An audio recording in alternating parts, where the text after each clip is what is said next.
میں نے مولا کی شہادت بیان کرنی ہے کیونکہ یہ وہ مہینہ ہے کہ جس میں میرے مولا کی شہادت ہوئی ہے، اور میرے مولا امام رضا علیہ السلام کی فضیلت بہت ہے، بہت زیادہ ہے۔ یہ وہ ہستی ہے کہ جس کے لیے جتنے بھی فضائل میں بیان کروں کم ہیں، لیکن آج میں بس ان کی شہادت کا ذکر تھوڑا سا کروں گی کہ آپ اپنے گھر میں بیٹھے ہیں اور آپ کا یہ طریقہ تھا کہ آپ مجلس حسین کروایا کرتے تھے۔ ہمیشہ مجلس حسین ہوتی تھی، اس میں آپ پردہ ڈال دیا کرتے تھے اور ایک طرف خاتون بیٹھ جاتی تھیں، عورتیں بیٹھ جاتی تھیں، ایک طرف مرد، پھر ذاکر ذکر کرتا تھا اور مجلس حسین ہوتی تھی۔ تو آج جب ذاکر پڑھنے کے لیے آیا تو مولا فرش پہ نیچے بیٹھے تھے، اس کے لیے ممبر رکھا، کرسی رکھی۔ اس نے کہا مولا آپ نیچے بیٹھے ہیں اور میں اوپر بیٹھوں، تو آپ نے کہا کہ تو سن، تو جو ذکر کرتا ہے نا اس کی اتنی افضلیت ہے کہ مجھے اچھا ہے کہ تو اوپر بیٹھ، تو یہ مت سوچ کہ میں تیرا اس وقت امام ہوں، بلکہ میں سننے والا ہوں حسین کے مصائب کو۔ اور پھر اس نے مصائب بیان کی تو اس میں آپ نے ایک پرچہ نکالا اور کہا اس کے بعد یہ بھی پڑھ۔ تو اس میں یہ تھا کہ اے فاطمہ زہرا، آپ کا ایک بیٹا تو طوس میں بھی شہید ہوگا، اور وہ اتنی ظلم سے شہید ہوگا کہ اس کے پاس نہ ماں ہوگی، نہ بہن ہوگی، نہ بیٹی ہوگی، وہ بالکل اکیلا ہوگا۔ جب یہ پڑھا نا تو جو بیوی تھیں، جو بہنیں تھیں، وہ بے قرار ہو کے رونے لگیں، اور بہت زور زور سے جب رونے کی آواز آئی تو پھر میرے مولا نے کہا کہ ابھی خاموش ہو جاؤ۔ اور پھر جب میرے مولا کو بلانے لگے نا کہ آپ نے مدینے سے واپس آنا ہے ایران، تو میرے مولا نے اس رات، ساری رات، میرے مولا کی 18 بہنیں تھیں، اور جو چھوٹی معصومہ کم تھیں انہیں تو اتنی اپنے بھائی سے محبت تھی کہ وہ بھائی کی شکل دیکھے بغیر رہتی ہی نہیں تھی۔ اور کیوں نہ رہتی، باپ تو قید میں تھا، ایک ہی بھائی تھا، اکلوتا بھائی اگر ہو تو بڑا ہی پیارا ہوتا ہے بہنوں کو۔ وہ بھائی بھی ایسا کہ جو باپ کی جگہ تھا، کیونکہ باپ 14 سال سے قید میں تھا، بہنوں کو بھائی نے سنبھالا، اور بھائی کی شکل دیکھ کے 14 عیدیں گزر گئی تھی یہی سوچ کب بابا آئے گا۔ بابا کو قید میں رکھا ہوا تھا، ہر سال بھائی ہی ہوتا تھا جو سینے سے بہنوں کو لگاتا تھا۔ جب کہا نا کہ تم نے ایران آنا ہے تو اس رات آپ نے بہنوں سے کہا آج رات میں تم سے ایک خواہش کروں؟ میں کہتی ہوں خدا کسی بھائی کو اتنا مجبور نہ کرے جو بہنوں سے خواہش کرے۔ کہا بھیا کیا خواہش ہے؟ کہ آج میری خواہش ہے کہ تم سب میرے گرد گھیرا ڈال کے بیٹھو، آج میرے ساتھ تم ساری رات عبادت کرو، ساری رات نمازیں پڑھو، میں تم سب کی شکلیں دیکھتا رہوں، کیونکہ مجھے لگتا ہے کہ آج کے بعد میں تم لوگوں کی شکل کبھی نہ دیکھ سکوں گا۔ یہ جملہ اگر کوئی بیوہ ماں ہونا اور یہ سنے کہ اس کا بیٹا یہ کہہ رہا ہے کہ بس میری آخری رات ہے، اس ماں کو بھی چین نہیں آتا۔ جناب نجمہ خاتون پریشان ہے، ساری رات بہنیں بھائی کے ساتھ نماز پڑھتی رہیں، بھائی تسبیح پڑھتا رہا۔ صبح کو جب جانے کا وقت آیا تو میرے مولا نے سب بہنوں کو باری باری سینے سے لگایا۔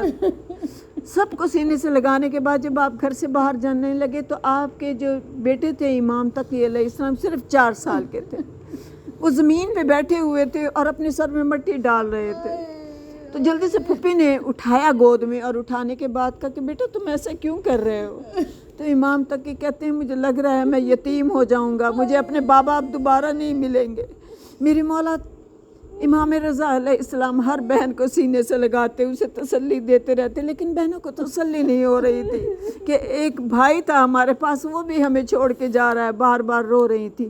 جب آپ دروازے کے پاس پہنچے تو معصومہ کم نے بھائی کے گلے میں بائیں ڈال دیں اور بار بار کہتی تھی بھیا تیرے بغیر مجھے نیند نہیں آئے گی، جب تک تیری شکل نہیں دیکھ لیتی تھی میں سو نہیں پاتی تھی۔ میرے مولا نے کہا دیکھو اب میں مدینے سے جا رہا ہوں، بس میں تم سے یہ کہہ رہا ہوں کہ آج تم نے اتنا رونا ہے، مجھے اتنا رونا ہے کہ میں جب تک مدینے سے باہر نہ جاؤں مجھے تمہارے بیان کرنے کی آوازیں آتی رہیں۔ جب وہ کہتی تھی نا ہائے رضا کہہ کے روتی تھی، سارے مدینے میں ایک ہی آواز تھی، ہائے رضا، ہائے رضا۔ میرے مولا آ گئے جب ایران میں تو بادشاہ وقت نے میرے مولا کو بلایا جب آپ کو بلایا تو آپ کے پاس ایک غلام تھا جس کا نام ابو سلط تھا. آپ نے کہا ابو سلط بس ایک بات کا دھیان رکھنا، یہ بادشاہ نے مجھے جو بلایا ہے، جب میں جاؤں اور واپس آؤں نا تو یہ جو میں ہرا کپڑا اپنے کندھے پہ ڈال کے جا رہا ہوں، جب میں واپس آؤں نا اگر یہ میرے سر کے اوپر ہو تو سمجھ جانا کہ مجھے زہر دے دیا ہے. امام جب گئے تو ابو سلط وہیں کھڑا تھا دروازے کے پاس ہی. ایک دم مولا نے مڑ کے دیکھا تو وہ وہیں غلام جو وفادار ہو اس کے دل میں اپنے آقا سے بڑی محبت ہو جاتی ہے. اس نے کہا مولا جب آپ کو معلوم ہے اس نے آپ کو زہر دینا ہے تو آپ کیوں جا رہے ہیں؟ تو آپ نے آسمان کی طرف دیکھ کے کہا اس رب کی مرضی ہے. میرے مولا گئے، اس نے ویسے انگور رکھے ہوئے تھے، کہا مولا یہ کھائیں. میرے مولا نے کہا کہ مجھے انگور کی خواہش نہیں ہے. کہتا مولا کھائیں، یہ والا انگور کھائیں. ایک انگور دیا، میرے مولا نے ایک انگور کھایا. تو کہتا مولا دوسرا انگور کھائیں. تو کہتا ہے کہ نہیں، بس ایک ہی انگور کافی ہے. اور پھر اس کی طرف دیکھ کے کہتے ہیں تو جانتا ہے مدینے میں میری بیوہ ماں ہے، میری 18 بہنیں ہیں، تجھے یقین ہے وہ ان کی اس وقت کیا حالت ہو رہی ہوگی؟ ماں کا دل تو بڑا چھوٹا ہوتا ہے، وہ دور بھی بیٹھی ہو تو وہ تڑپ جاتی ہے، اور میری بہنیں کو کیا حال ہو رہا ہوگا. میری مولا جب واپس آنے لگے نا تو ابو سلط وہیں کھڑا تھا دروازے میں. دیکھتا ہے کہ مولا نے نا اب سر کے اوپر وہ ہرا کپڑا ڈالا ہوا ہے. وہ سمجھ گیا کہ مولا کو زہر مل گیا ہے.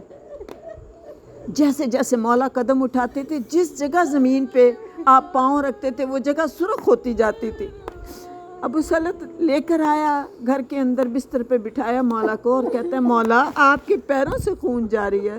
میرے مولا نے اپنے چہرے سے وہ ہرا کپڑا اٹھا کے کہا کہ یہ دیکھ میری آنکھوں سے بھی خون جاری ہے، یہ دیکھ میرے کانوں سے بھی خون جاری ہے، یہ زہر اتنا شدید ہے. اب پھر کہتا ہے ابو سلط جلدی سے جا اور میرے دوسرے غلام ہرسمہ کو لے کے آ. جیسے ہی اسے لینے کے جاتے ہیں تیز آندھی آ گئی، طوفان آ رہا تھا بڑا تیز. اور جب وہ واپس آئے تو دیکھا ہے کہ میرے مولا کی حالت بہت خراب تھی. میرے مولا کہتے ہیں ابو سلط مجھے تھوڑا سا پانی دے دے.